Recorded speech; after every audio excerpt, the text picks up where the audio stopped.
All right, good afternoon and welcome to Praxis Peace Institute's Planetary Pause series. I'm Georgia Kelly, the director of Praxis. Today we are very fortunate to have with us David Ellerman, who is coming to us live from Ljubljana, Slovenia, and he will give us a unique view into economic democracy, the meaning of property, and the roots of democratic liberalism. So he is a philosopher and an author who works in the fields of economics, political economy, and social theory. He holds degrees in philosophy, the philosophy of science, and holds a PhD in mathematics from MIT and Boston University. He has taught at Boston University and Tufts University in Boston and is currently a researcher and an advisor at the University of Ljubljana in Slovenia.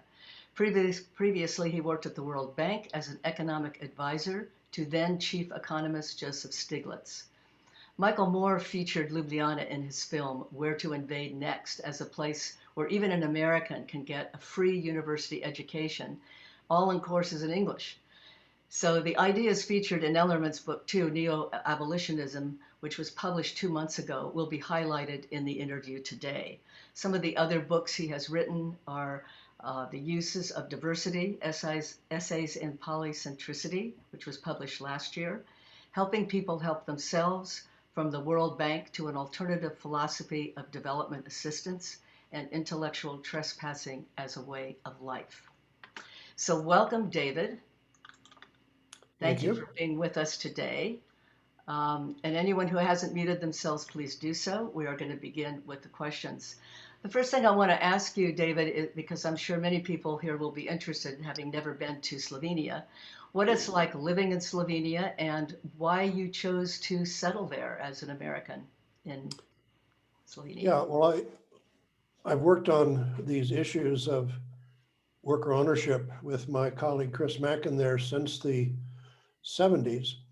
And when things started, communist bloc started falling apart in the late 80s and 1990, then I saw the chance to try to,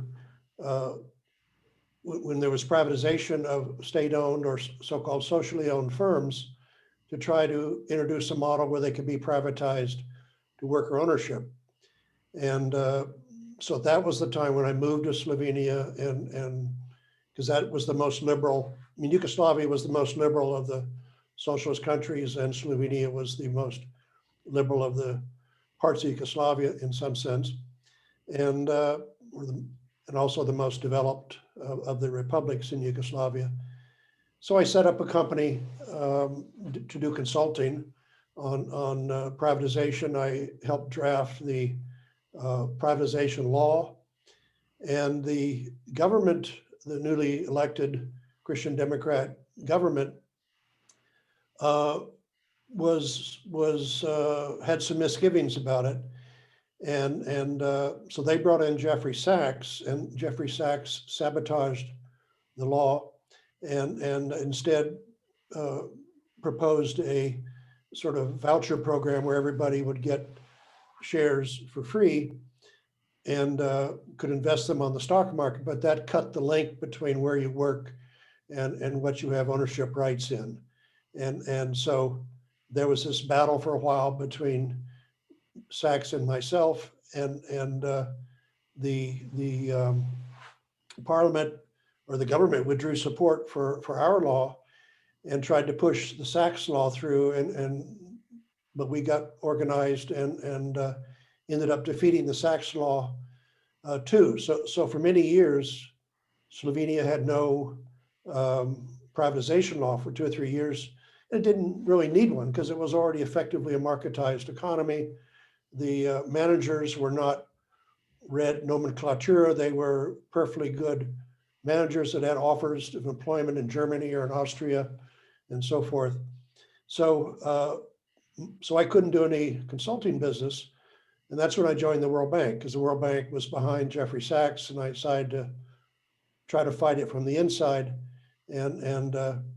But during that time, I also met my second wife, and was from Croatia actually, but I met her in Yugoslavia. And so when we finally retired from the bank and everything, then this was a good place to come back to and live together. And Ljubljana is the best small city and the best small country in Europe, put it that way. It's a city where if you want to visit friends, you can actually walk there, but it's a big enough city that has a university and everything like that, opera house or, concerts. So it's an enormously livable city, put it that way. And a very And bicycle-friendly city. yeah, and very bicycle friendly. That's right. So we love it here, and I'm also very impressed by the food. That we actually have a lot better food than I was getting in California, because it's all grown in greenhouses, and so you don't even have to wash the lettuce or anything, and every tomato is perfect. It's just ridiculously good food, which of course has added a bit to my girth during the pandemic. So that's a mixed blessing. That's all of us. Well, there are two areas I want to explore with you, and I wasn't sure which one to start first, but I think I'll go to this one because in your book, Neo-Abolitionism, Abolishing Human Rentals in Favor of Workplace Democracy, can you explain what you mean by human rentals and how we can change the conversation when we talk about labor and rentals with other people? Because this is a term that we don't hear used in connection with labor. Yeah, the word human rentals is used very deliberately. And the idea there is that we had in the past a system where you could own other people and typically involuntarily. And what we have today is a system where you can rent other people, but it's voluntary. And so why use the word rental? Well, because we usually in American English, we say we hire a person or we employ a person, but we rent a car or we rent an apartment. If you just go to England, what's a rental car called in England? It's called a hire car. And so the words are synonymous, not only in English, but they mean the same thing in economics. In economics, when you rent something, you're not buying the entity, you're buying its services for a specific time period. So you rent a car for a day, you rent an apartment for a year, or you buy the services of a person for 8 hours or whatever it is. So you're not renting the services, you're buying the services and you're renting the person. And so just that change in one word shows you the level of false consciousness in the system. Because, I used to ask my students that we used to have a system where we owned workers. What about a system where we rent workers? Anybody ever heard of that? And I remember one time I did that, and one black student said, well, they used to rent the slaves out when they weren't busy in the fields to be stevedores on the docks in Charleston or something. So they used the word rental when they were renting slaves. And I said, this is, they just couldn't get it that's what we actually have now. So the word is deliberate. It gets people to sort of rethink what we have now. So the system we have is one where people are rented and it's a voluntary relationship. So I'm not arguing in this book that it's involuntary in any ordinary sense. Well, that brings me to the next question. Perfect segue. Because you write that in conventional classic liberalism, they frame the governance question as coercion versus consent. And I'm going to quote you from your book and have you talk about this. Quote, conventional classical liberalism dumbs down the intellectual history of democratic theory into the question of consent versus coercion. Democracy is then represented as government by the consent of the governed. But from antiquity onward, there have been intellectual defenses of autocracy based on consent, the pactum subjectinus, or non-democratic government, which continues to this day in the arguments for charter cities, startup cities, or seasteads, like Peter Thiel has proposed, with Old Hong Kong or New Dubai being examples of non-democratic cities based on consent. So can you explain what consent really means and why it is often misrepresented by libertarians, as well as others, who don't understand the difference that you are identifying? Well, the point here is that when you argue against a system, like slavery. So if you ask people, why was slavery wrong? And most people will, it clearly wasn't a racist thing because, even the word slave comes from Slavs who are white. And so the typical argument is, well, it was involuntary that they, and so then the obvious question is, okay, suppose it was voluntary. Would it then be all right to own another person? In other words, to own all their labor throughout their life? And in the American case, voluntary slavery was outlawed at the same time as involuntary slavery after the Civil War. So the question to a libertarian is well, why abolish it? Why not just allow other types of contracts? So libertarian will say you should not abolish any contract that is genuinely voluntary. And so then if you ask the same question about democracy as a system of governance, classical liberals will say, well, democracy is government based on consent of the governed. But in fact, the idea that governments based on consent has been used to justify every autocracy, at least since Roman times. In Roman times, you had this famous thing in Roman law called the lex regia, which was that the people have transferred the right to govern to the prince, to the king. And so that was taken as a justification for all the government. The people consent to it. And so the real rise of democratic theory wasn't the change from government based on coercion to government based on consent, but it was a change in the type of contract, because the older justification for autocracy by the best defenders of autocracy, and so I should add here, if you're talking about defeating the arguments for non-democratic government, you should not use a straw man. You should use what we call a steel man. You should take the best arguments for non-democratic government, the steel man argument, not the straw man arguments. And the steel man arguments were those that said it is based on a voluntary contract. In Latin, it was called the pactum subjectionis. Thomas Hobbes was very clear about that, and that it was a voluntary contract. And as I said, it goes back to the Roman law. And by the Middle Ages, in the middle of the Middle Ages, it was quite universally used to say that the government is based on the consent of the governed, this pactum subjectionis. And of course, they had all sorts of other arguments. The autocrats will throw whatever argument they have against the wall and see what sticks. So you had divine right arguments and every other type of argument. But the sophisticated argument was hardly the divine right argument or the conquest argument. It was that it's based on consent.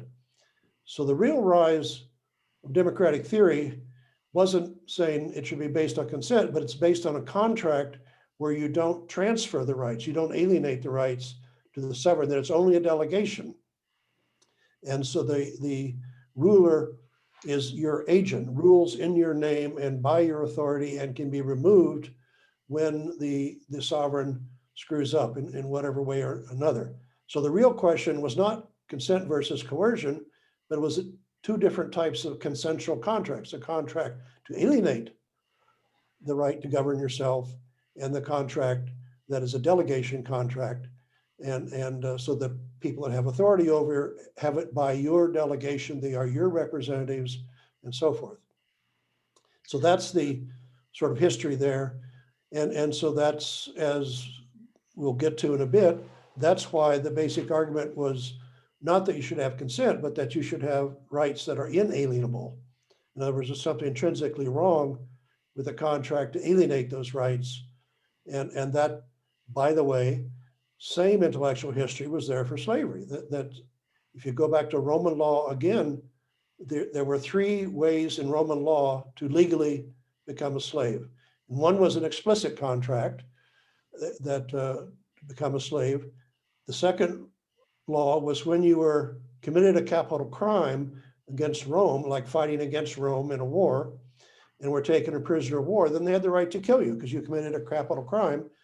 But you could plea bargain. You could say, okay, don't kill me, sell me into slavery. And so that's how if the Romans soldiers would kill their captives, that was a waste. They could sell them into slavery, and there was a very active slave trade, of course. And the Byzantines, when they would conquer an area, in Eastern Europe, they would sell the Slavs into Western Europe as slaves, and that's how the language developed. So in all the Mediterranean languages, the word for slave and the word for Slav have the same root, because that's what they were called during the Middle Ages. So that's the structure of the argument, that consent's of course a necessary condition, but it's not sufficient, because you can have consent to alienate these rights, the right to yourself in a slavery contract and the right to governance in a pact of subjection.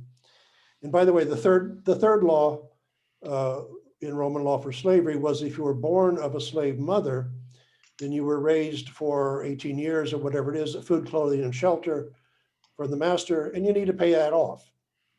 And of course, as you pay that off, you become more in debt. So that was more like a debt peonage type of argument. And so they were not, as the sons or daughters of slaves were not considered in Roman law as being as complete a slave as a prisoner of war was, that had been captured and voluntarily accepted slavery instead of death.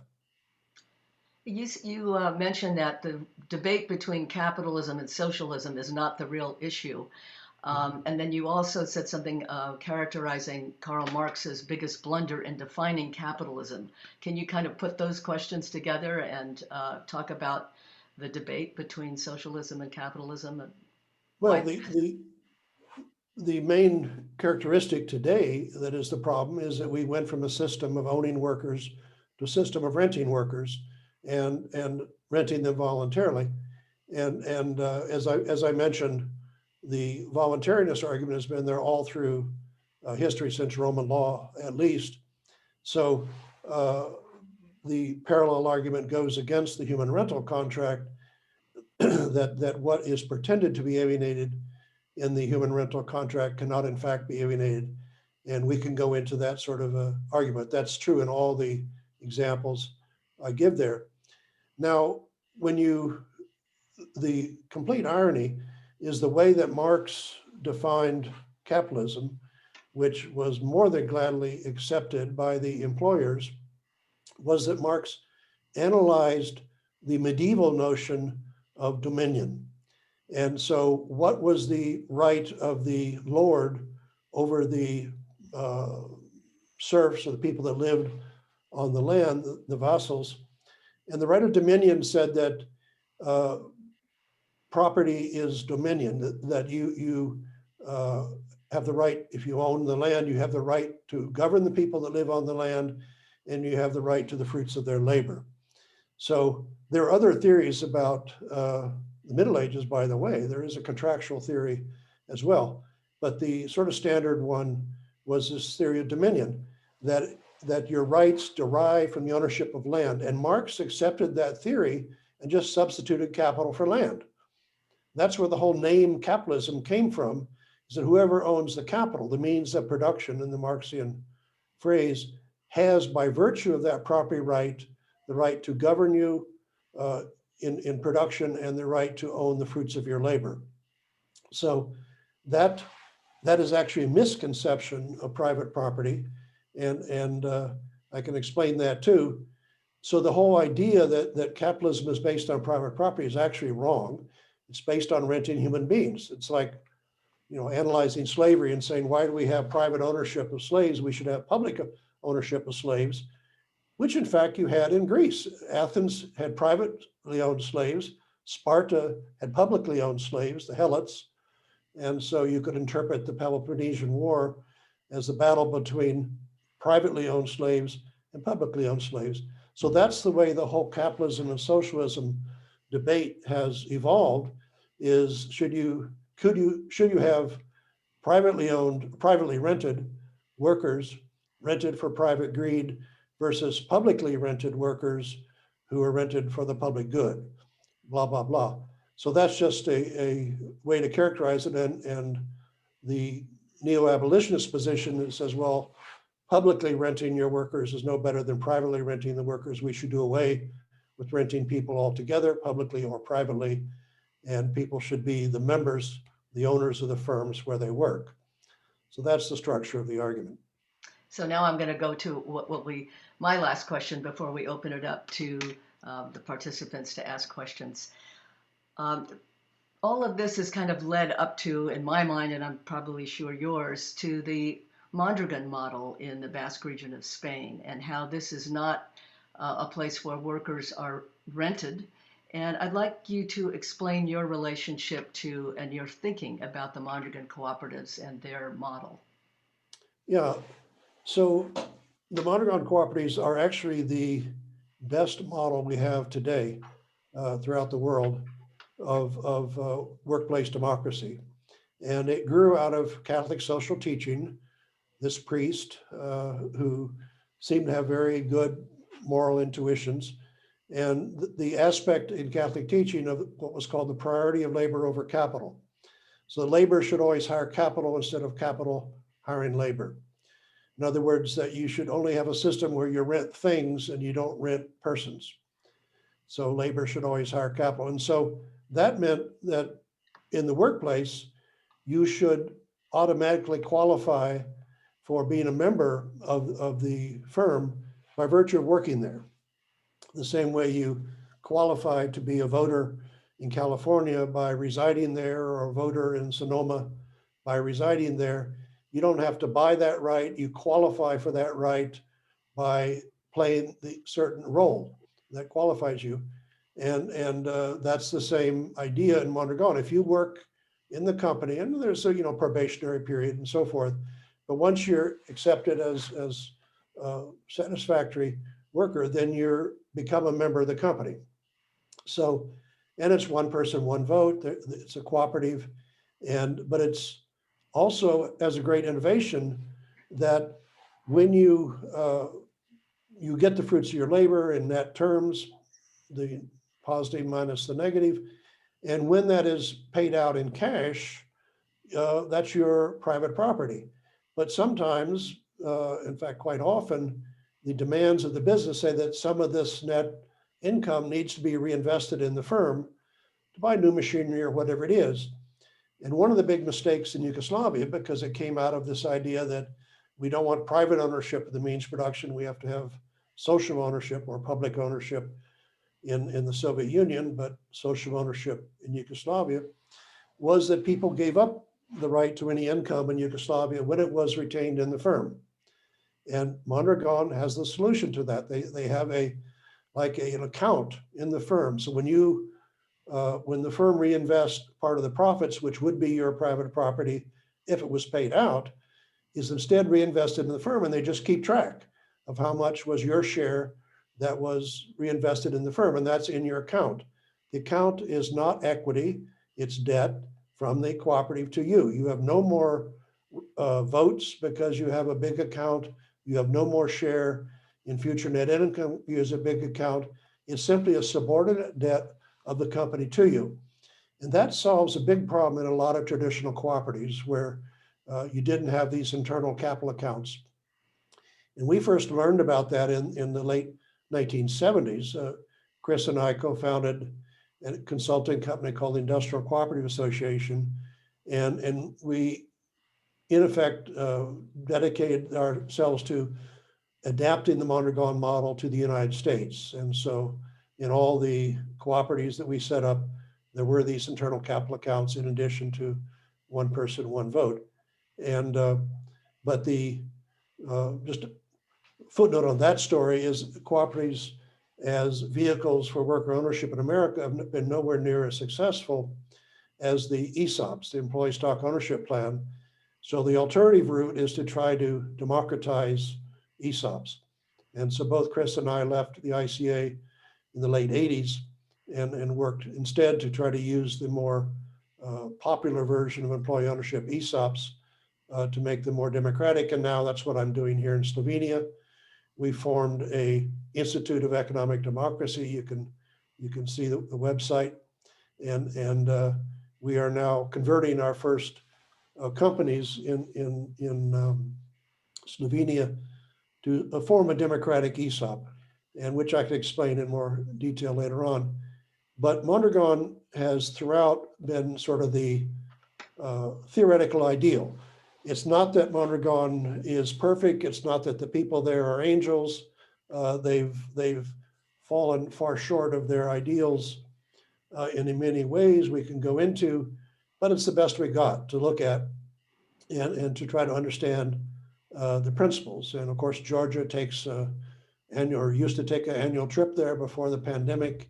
And Chris Mackin, who's here somewhere, there he is, also occasionally organizes a trip to Mondragon. And I highly recommend it to everyone. Great. Well, on that note, I can also say we are taking a group next year.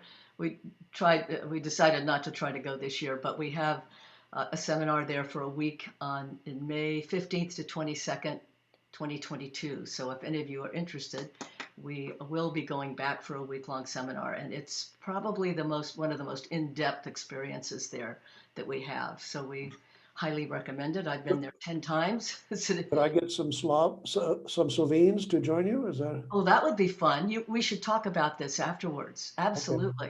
Okay. Yeah, great. Okay, I want to open it up now to questions, and you can unmute yourself when I call on you. Otherwise, I think it's better to stay muted because of echoes. Yes? Let me just finish up one part of the argument, which I think is haven't quite touched on yet, Okay. is this idea of what can be intrinsically wrong with a voluntary transfer. And there's one way to understand that very nicely. You suppose you have an ongoing employment relationship, and the employer then tells the worker to, say, rob a bank or to kill someone and so forth. Well, when the worker is working in normal production, not committing a crime, the worker is an employee by law, and all the legal responsibility for the results of the worker's work, which means the liability for the costs that are incurred in the business and the ownership of the revenues that come in from selling the product, are all owned by the employer. And the employee is simply one of those costs, the wage cost or the salary cost of the employee. So they legally have no ownership or they don't own or owe anything in their role as employee. But if you commit a crime at the behest of the employer, suddenly the law says, hey, you're not an employee anymore. You're two legally responsible people joined together in a venture, and you're both held responsible for it. And of course, the same thing was there in slavery. When a slave committed the crime, suddenly they were no longer legally a thing. They suddenly became a person in the eyes of the law. And that's the fundamental fraud, is that people don't suddenly become things when the law says you're a slave or the law says you're an employee. That they're all the time a responsible person should have the legally recognized responsibility for the results of their actions. So the joke here is that the servant in work becomes the partner in crime. And what we're really asking for is that workers always be treated as criminals. In other words, that they always be treated as responsible human beings and get the legal responsibility for what they do when they're not committing crimes. So that's a joke. I hope it That's a good way of was understood. Puts the point across, David. Yeah, slaves when they commit crimes and employees when they commit crimes, are the only time they're recognized as persons, that they're responsible persons. And so we're saying they should always be treated as responsible. They don't suddenly become machines when they don't commit crimes, and yet the law says you do. And so that's why the law is fundamentally a fraud. The law is legally treating you as if you were not a responsible person when you don't commit crimes. You still are. And that's quite different than when you sell the services of your car, or you own a horse and you rent them out to somebody. You can transfer the car, you can transfer the horse, you can transfer your apartment, whatever you're renting out, to the other person. So the other person uses it by themselves, but you can't do the same for yourself. You can only cooperate with the other person at the other person's behest.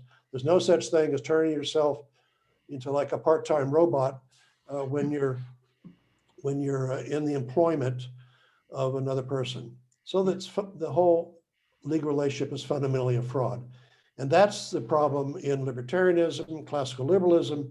But if you go deeper into classical liberalism, you'll see these inalienable rights arguments that are there. And they come out of the Reformation. The whole idea in the Reformation was the inalienability of conscience, which was a religious doctrine, and then it was secularized and turned into the theory of inalienable rights. As a religious doctrine, it says, at the end of the day, you are responsible for your beliefs. The priest cannot make the decision for you. The Pope cannot make the decision for you. You should read the Bible. You are always responsible for your own beliefs, and the good Lord is going to hold you responsible for your beliefs. And then, of course, that was secularized in saying that people are always responsible. And so all these legal apparati that treat people part-time as if they were rented things or full-time as if they were slaves are just legalized frauds. So that's the origin in the West of this theory of inalienable rights. And the example of the hired criminal is sort of like what's called an intuition pump. And you libertarians say, I don't see anything wrong with the contract, it's voluntary. Well, I say, you've got hundreds of thousands of hired criminals around the world who would love to transfer their responsibility. They fully consent to transfer the responsibility, but the law says, oh no, you're responsible. And so what's the difference when you're not committing a crime? You don't suddenly become a robot. And that's the legalized fraud. And that's what the theory of inalienable rights is based upon, is human beings are different when they rent themselves out than when they rent out a car or a mule or a tractor or whatever it is, because those things can actually be transferred to another person and you cannot be. You are a person. I was going to ask you about that, but I thought it might take longer, but I'm glad we covered it.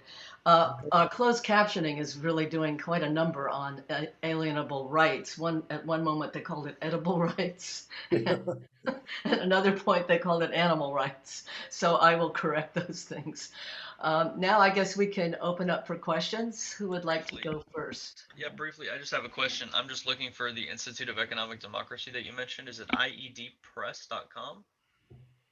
Or there's a few economic democracy. Well, the website's in Slovene. I mean, the name. Okay. It'll take me a while to dig it up, but I can. No problem. I was just trying to look for a quick Google search to see if I could provide a link to people. Yeah, if you like put in Ljubljana beside economic democracy, it might come up. Right. That's LUB. So economic I'll put it in. Democracia. All right, thanks. There's the IED. Yeah, the initials are IED, which is not improvised explosive device, but Institute for Economic Democracy. Okay. It looks like we have a question from Ray. Do you want to unmute yourself? Yes, hi. Yeah, I was wondering regarding this legalized fraud structure you were just mentioning. Don't we have the same thing, but kind of with the opposite effect regarding corporations? Corporations are people, my friends. So corporations are protected because they're not people, and the people running the corporations are protected because they're acting for the protected corporation. So basically, most of the time, there's no way to get at them, unless it's some statutory like murder or something, then that person is personally responsible.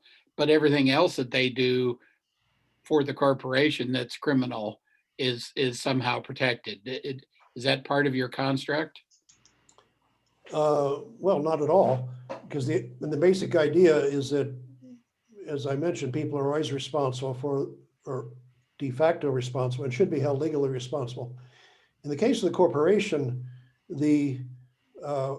what is produced in the corporation and the liabilities that are created in the course of the activities of the corporation are those of the corporation. So it's not owned individually, it's those of the corporation. And so the usual theory of corporations, even if you had a worker cooperative instead of a traditional corporation based on hired labor, is that it's the corporation that should be held responsible for financial damages. And so Where it gets tricky is where you get, a crime that is not something that's something like a murder or killing through gross negligence. And that really then depends on the legal system, whether you can, indeed you should be able to pierce the veil, as they call it, of the corporation and hold those people responsible. And that happens. In the case of the Volkswagen fraud about the testing diesel, they German law did take the engineers that were responsible for that to court. But that's usually when it's not just a financial crime, but a personal crime, then that question gets very touchy. Okay, do we have some other questions from people or comments? Gus has one. Okay, Gus. So does Jeffrey. And then Okay, Gus, then Jeffrey. Unmute yourself, Gus. You're still muted. Okay, there we go. Thank you. David, you and I have talked or emailed a little bit on this, and here's a chance for me to probe to get a better, clear understanding.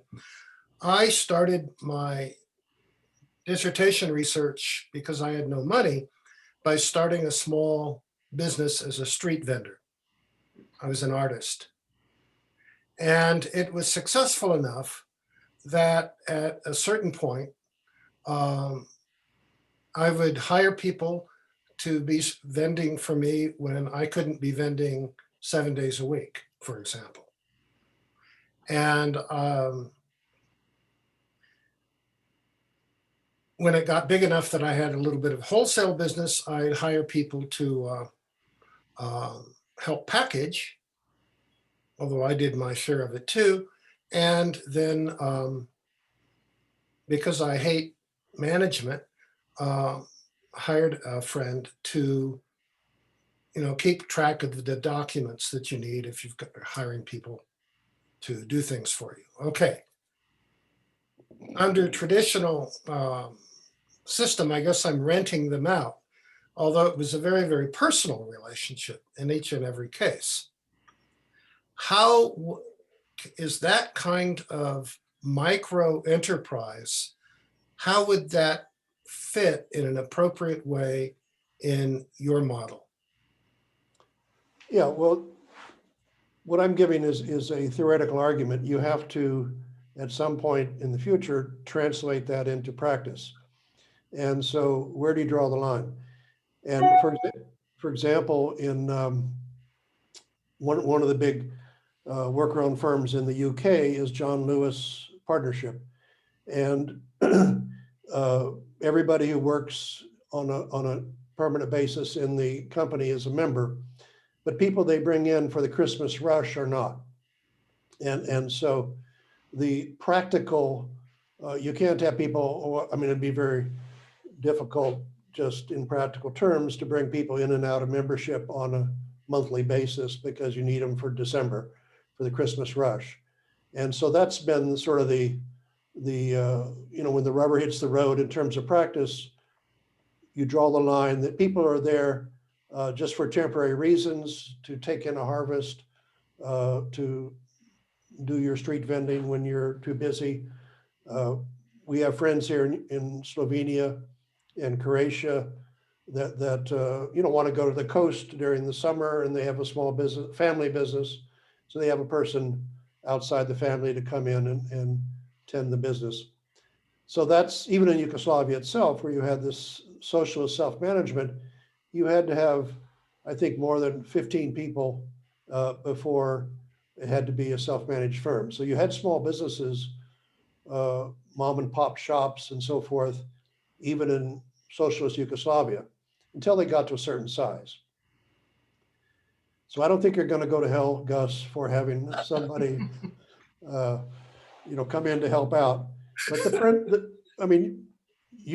I think other people know, when you really get a company going, you really get an employment relationship. And that's what we're talking about. We're not talking about mom and pop grocery stores. We're not talking about family farms or street vendors or that sort of thing. Those are pretty much already self-employment. Thank you very, very much. That helped. That brought it all together for me in a way I never addressed before. And that was something I saw a lot in Yugoslavia when I first went there, when it was still Yugoslavia. The small mom and pop restaurants, ice cream shops. There were a lot of shops that had maybe fewer than 10 people who could operate as a regular business. Yeah. Okay, I think Jeffrey, you were next. Yes, I would like you to expand a little bit on ESOPs. What exactly were ESOPs? I didn't know a little bit more about what that model is. Okay, my colleague Chris Mackin is more of an expert than I am, but I can give you a sort of an elevator version, and maybe Chris can go into some of the details if you want. But the general idea is to contrast it to the older type of employee ownership, where employees bought shares individually out of payroll and at discounted prices. Those are like Procter & Gamble, and all the big companies have these, what are called employee share purchase plans. And so you had individual ownership. It was never, it was usually the workers that had some discretionary incomes, those white collar workers and so forth. And then in the 60s, you had this leverage buyout movement, the KKR and all these other companies. They would do a leverage buyout, which means they would loan money based on the credit of the company they're going to buy. So they're going to buy a company, and say they need $10 million, so they would take out a loan for $10 million, and then transfer the debt to that company, and then make various changes in the company that supposedly would make it more efficient. But usually the changes would generate short-term cash flows. Everybody who was working on long-term research and development would get fired. So they would generate cash to pay off the loan. So at the end of the day, the loan would be paid off by the company that was bought. And the KKR or the private equity firm would end up owning it. And then they would try to sell it off. So Louis Kelso, had this idea, well, why don't we arrange that structure where the company is in effect paying for itself, where the workers end up being the owners instead of KKR. And that is sort of how the ESOP idea arose. So the way it worked out is you have a separate trust which holds all the shares for the workers, and they're as they're paid for, they're individualized in that trust. So this is like the internal capital accounts of Mondragon, except the accounts are not in the company, they're in the trust. And the company then makes these contributions to the trust, which pay off the loan. So the trust can take out a loan, or it can be seller financed. The seller takes a note from the trust, guaranteed by the company, of course. The trust has no independent income itself. And then the company makes these tax benefited contributions to the trust, employee ownership trust, and then pays off the loan. So at the end of the day, the workers own shares through this trust, and yet they have not paid for it out of their own pocket, as in the older type of employee share purchase plan. So that's, and the company gets a lot of tax benefits. So the way this was implemented in America was through the son of Huey Long. Huey Long, you may remember, was a populist down in Louisiana, a chicken every pot, ran on a populist platform against FDR, and was eventually assassinated. But his son ended up in Congress as the head of the Senate Finance Committee. And Kelso got to him, and then Russell Long said, oh, this will be my contribution to my father's ideals of empowering the little people, getting them ownership. And Kelso said, the main problem with capitalism is there aren't enough capitalists, meaning not enough owners, and it's all going to the rich people. So that's the basic idea. So it was a new way to have employee ownership, where the workers who get ownership, they become more productive, their tax breaks, So this payment from the company to the ESOP is partly paid for by tax breaks, partly paid for by increased productivity of the workers now that they're owners, assuming that the management is smart enough to start treating them like owners and not treating them like just employees, having all sorts of consultation committees. Chris's business is to work with companies to learn how to do that. And then the workers end up being ownership.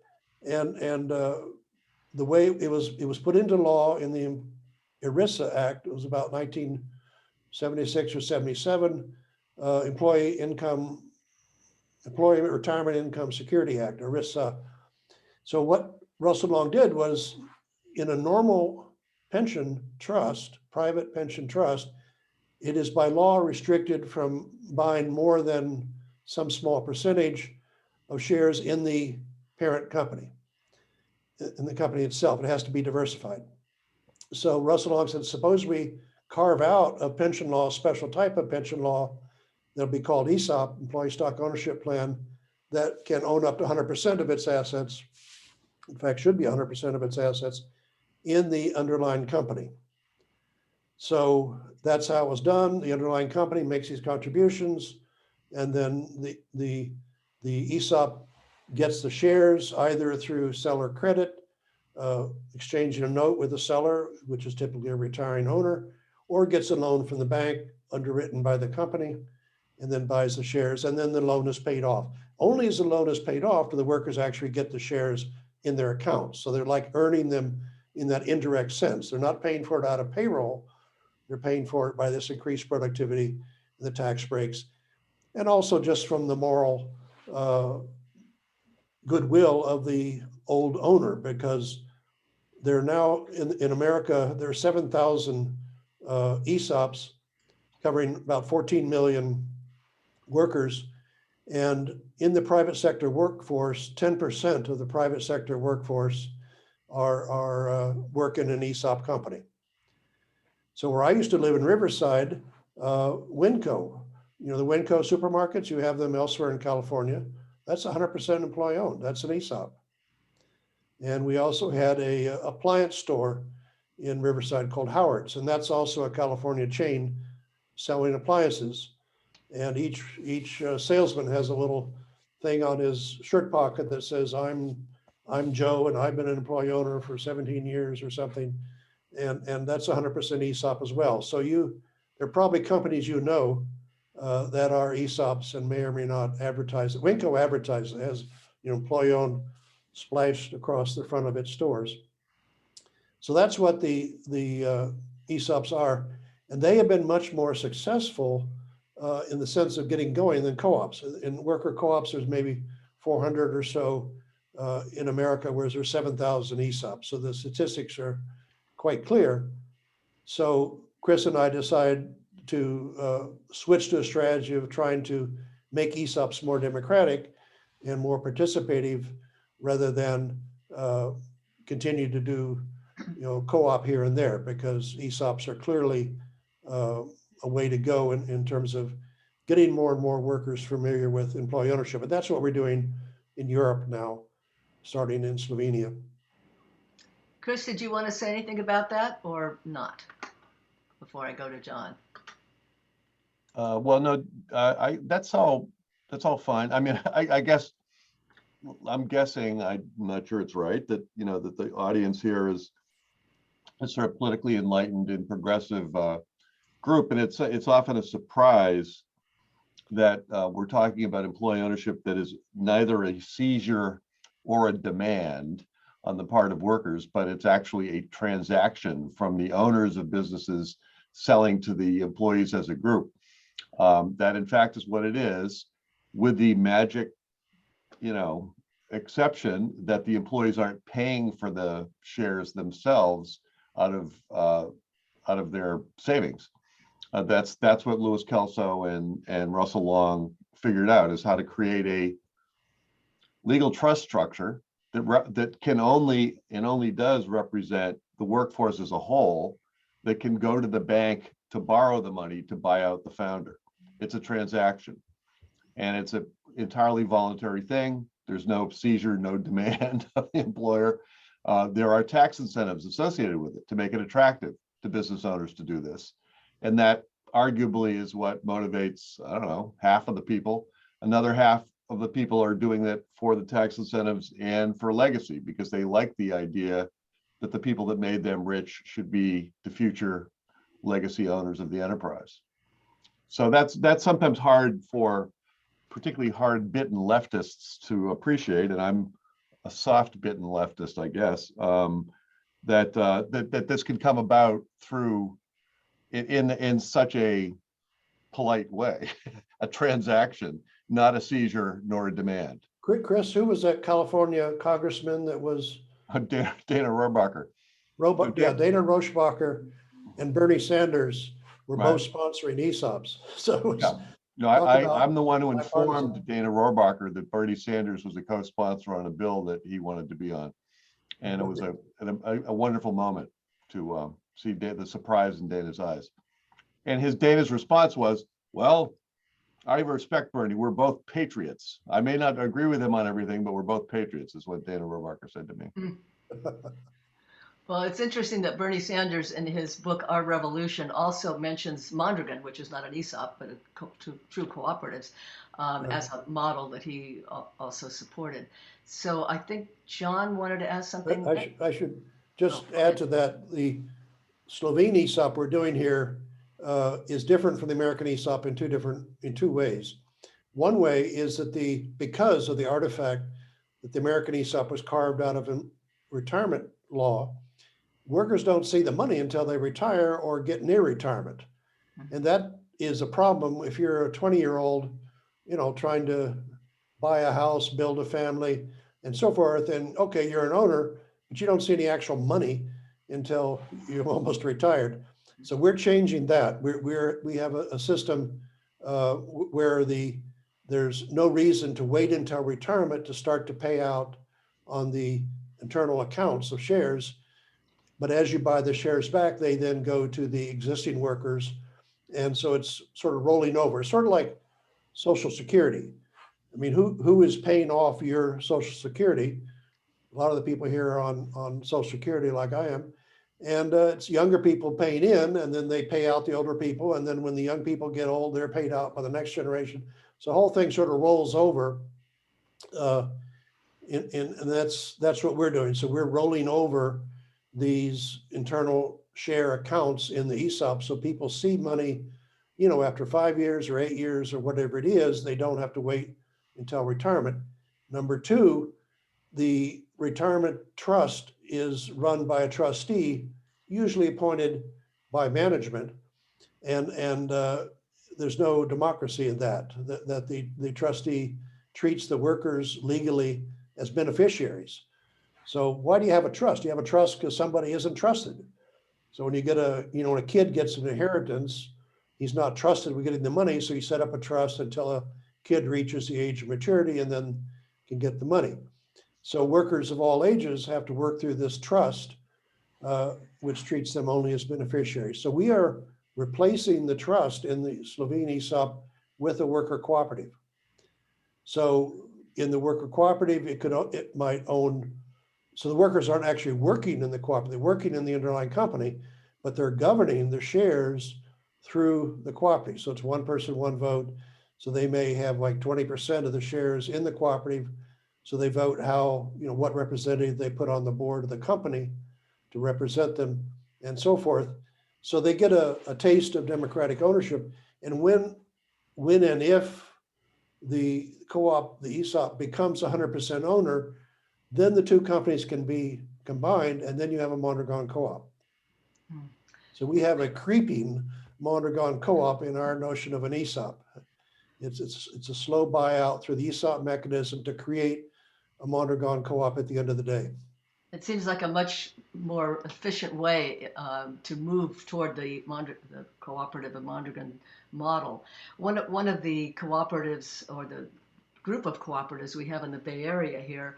The Arizmendi Bakeries, that you probably know about, which is a group of 6 different worker-owned, not ESOPs, but actual cooperatives, bakeries. And then one of the very successful ones here in Petaluma, California, called Alvarado Street Bakery, which is a cooperative owned by the workers, built pretty much on the same model as Mondragon, 1 person, 1 share, 1 vote. And they do annually get some of the proceeds from the profits of the company. Some of them are invested in the pensions, and some of them they get. So they get a very good wage as worker owners, a basic wage, and then they always get these profits from part of the profits of the company every year too. And this cooperative has been operating since the 70s and sells wholesale all over the United States. So it's very, very successful cooperative. So I want to go to John. You have a question? Yeah, so first of all, this has been very enlightening and for me difficult to understand given I'm not a huge economics buff. But I wanted to question what you know about quadratic payments. To me, it seems like a way to value how many people value a good rather than how much capital values a public good or any good rather. And I also wanted to ask, given how broad this topic's been, how much can we achieve towards combating inequality, economic inequality, with new systems like public banking or decentralized banking? How short-sighted are those? Because it seems to me like a large portion of this battle is going to be the psychological relationship between labor and people and money and it's a whole ethos that needs to be fleshed out. But how much of it can be achieved on the back end with more fair egalitarian systems accessible to everyone? Okay, I'm not a big fan of attempts to solve problems with different types of money. Um, the economists have this saying that monetary theory is the black hole of amateur economics, and tends to be true. So the real questions are questions about property and contract, not about prices, not about money.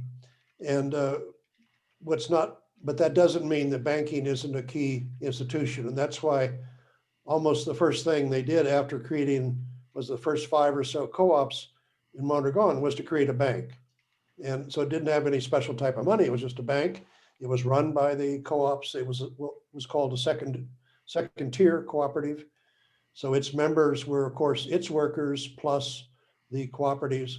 And that was very key to the whole development, is to get control of the local banking system.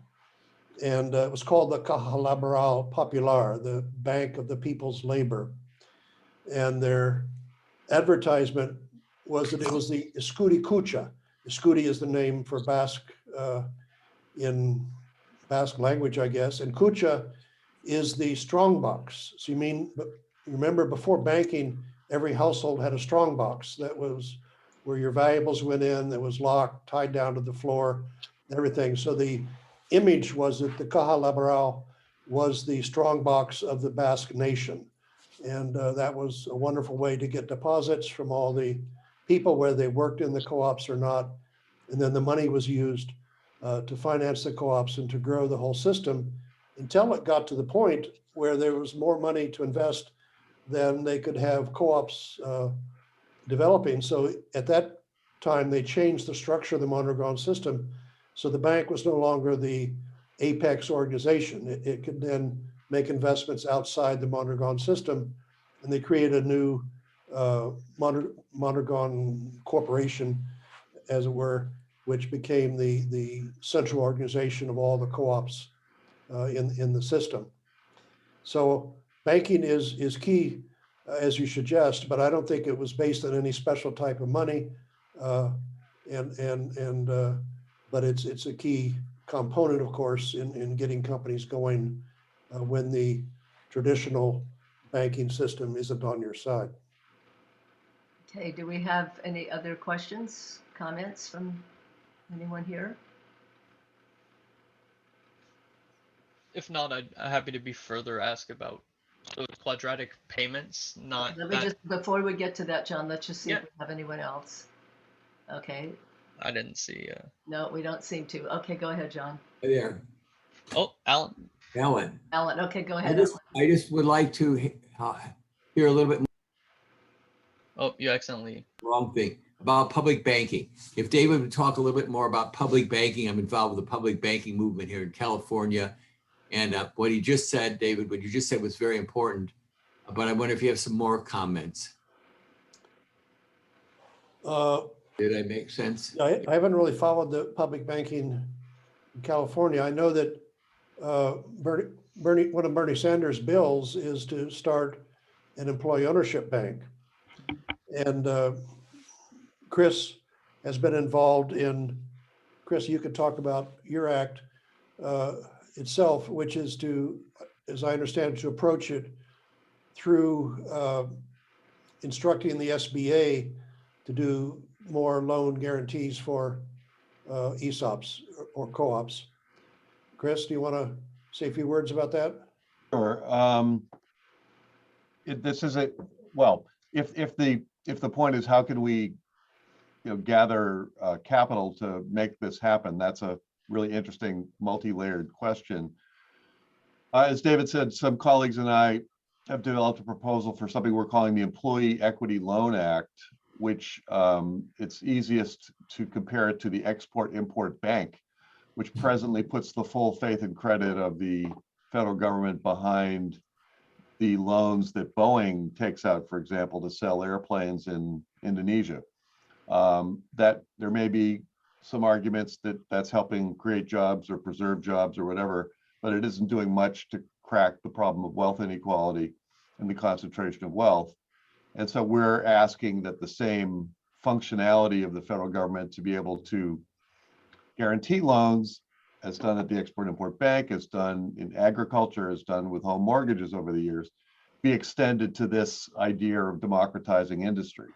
And so that doesn't require setting up a parallel new public banking system. I can see reasons to do that as well, particularly maybe more for startup ventures and, like regional sort of programs to try to promote startup businesses, which is one of the distinctions here that's probably worth dwelling on a little bit, is that it's much easier to do what we're all talking about when you're converting an established going concern than it is to start something from scratch. And starting something from scratch, as Mondragon was, and took 56 years or 58 years, whatever it is now, to get what the wonderful achievements that they've gotten. That's great. We should be in year 30 at least of some of those adventures, or year one of some of those sort of regional adventures of trying to start this stuff around the country. But it's also important to have financial structures and ideas that will facilitate the conversion of existing up and running businesses. Yeah, I think public banking is a whole other topic, really, Yes. which we've Yeah. dealt with in a few of our events over the past year. And it does encourage local business, but it also helps build local infrastructure, because tax money then would be going into the public bank instead of into Wall Street banks. So that's a whole other discussion. But we've had it before, and we actually have recordings of those sessions if anyone's interested in those. Right, and it's So, more for municipalities. It's more aimed at municipalities or. exactly. Yes. So do we have any other questions? If not, I will go back to John. John? Yeah, it was just about one specific idea, but I guess I can ask more broadly. So I guess would you say the weight, if one is looking to tackle economic inequality, is that even the right question to ask? Is that too narrow? Should we be questioning our relationship with property and contracts, like you say? I mean, how do you even? I guess I'm just struggling on where to even begin that deciding where best to tackle those questions. Yeah, I mean, this is in my big complaint. Well, let me back up again. There's a follow-up book to the Neo-Abolitionism book. The Neo-Abolition book is about the underlying arguments, moral arguments and legal arguments against the whole institution of renting human beings. But then there's a second book, which is just gone into production a week ago, on applying all this to economics, in particular to microeconomics. And the title of the book is Putting Jurisprudence Back into Economics. In other words, doing economics where persons are treated differently than things. And my big complaint about the progressive economist, like my old pal Joe Stiglitz, as well as people like James Galbraith or Thomas Piketty, or you name it, is that they all approach the problem in terms of inequality as if that was the problem. That's the symptom of the problem. The problem is renting human beings. It's like going back to antebellum time and making a big public analysis of how much inequality there was between the slave owners and the slaves. The slaves have real income, food, clothing, and shelter. But if you do an analysis of the wealth and income, then it was huge inequality. And just like today, the slave owners controlled the legislatures in the antebellum states. But who would say, well, we need to solve the problem with the universal basic income. Let's give the slaves some more income. No, it's in the basic relationship of owning other human beings. That's the problem. The inequality is the accumulation of centuries of that relationship in unspeakable inequality, but that's not the problem itself. That's not the source. That's the accumulated symptoms of a very bad system. And so that's the idea. Now, how do we get from here to there? What do we do with accumulations of wealth that's been basically stolen and so forth? That's a tough question. I'm no expert on that. And I probably won't be around when that becomes a real question of policy, because it'll take a long time. But that's, John, I think that's addresses your question. I don't know what quadratic payments are even, so I dodged that question. But I should say I've got another book coming out too, which is on, which I wrote as a mathematician on what's special case of what's called quadratic entropy. So I like quadratic things, but that's Yeah, a total aside. Yeah, quadratic voting, I've heard, is a good voting Yeah. mechanism too. So Yeah, I don't know if that's a good application, but if you hear about quadratic entropy, that's a good notion. yeah, I'll look it up. I guess we will. So are there any, okay, Ray has one question, and this will be the last question we'll take, and then we will finish. So Ray?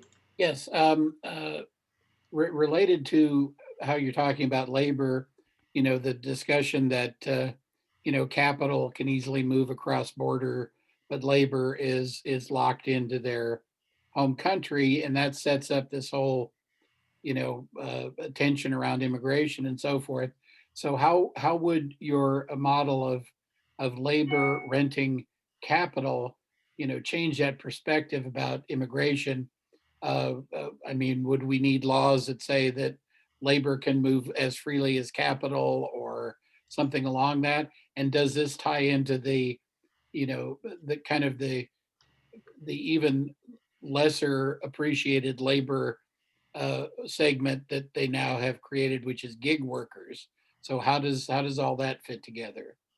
Well, first of all, one of the immediate effects of worker ownership is to stop capital from migrating.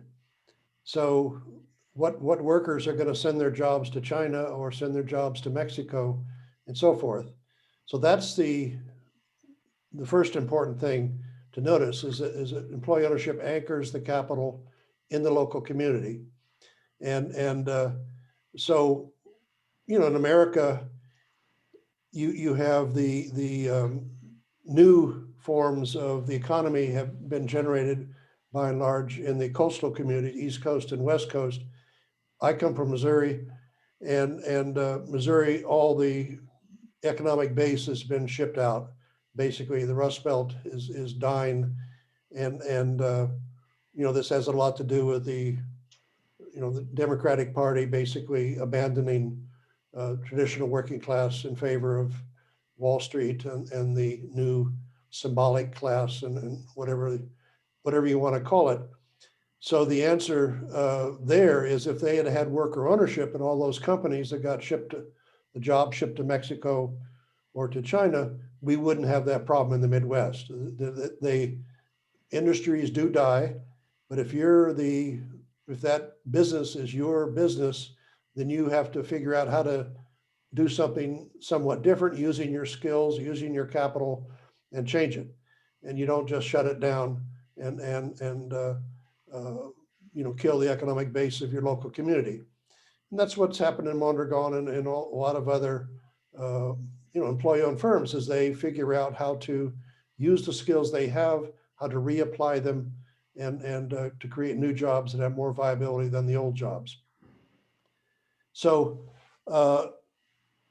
the issue is essentially orthogonal to the issue of migration.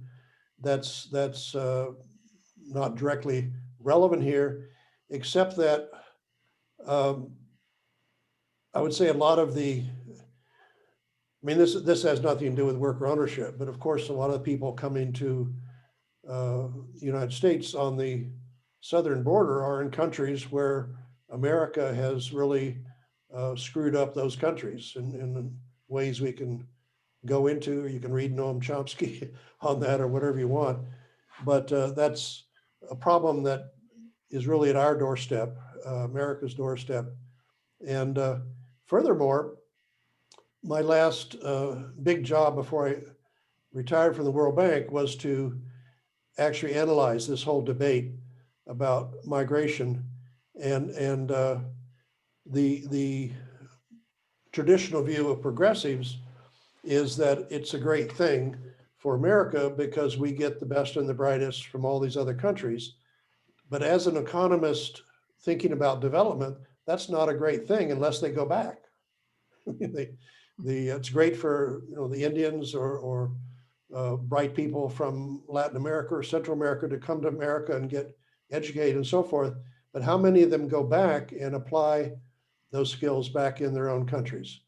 And so the point of view of development economics is a little bit different than the usual progressive view that immigration is great, because it is great in many respects for America, particularly immigration of skilled people, but it's not very good for the development of the countries of Central and Latin America, not to mention Africa and so forth.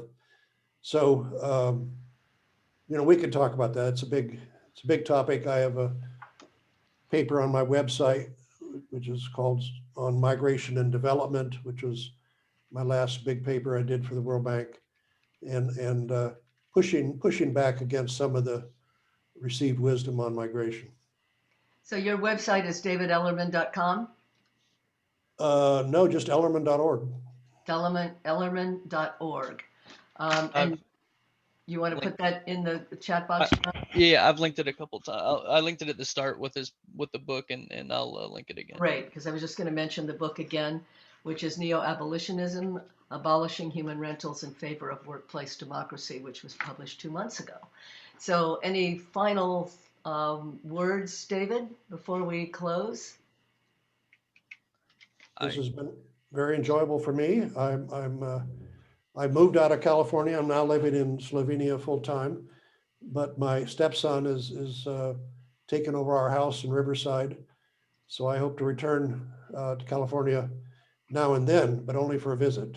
Right. You're permanently in Slovenia now. Yeah. Well, I hope I see you when I'm in Europe next year. You hope so. Yeah. Maybe we'll join one of your trips to Mondragon. Oh, that would be great if we all met in Spain, in Mondragon. Wonderful idea. So we'll talk about that, David. You've got our dates, right? May 15th to yeah, 22nd. May 15th to something. Yeah, and I'll talk to you about it too. Yeah, I So want to thank, thank everybody. This has been a very good discussion. And at the very end, somebody mentioned the gig economy. I made a speech about the gig economy to keynote address to a conference in India earlier today. So at noon, which is 4 o'clock, 4:30 in India. And so that's another topic. It's a very interesting topic. And we're working on that topic, but just to tell you the approach that we're pushing is that companies like Uber have subsidiaries in all the various countries and sometimes even municipal level. And so one of the strategies to fight against Uber and the like is to actually put ESOPs in these local subsidiaries. Mm. So the full-time workers would be in the ESOP. They would then have ownership rights in the subsidiary, which would be bought out from the multinational Uber or Lyft, as it is. And so it's a new way to bring power in the favor of workers is through ESOP. The trade union movement has not succeeded.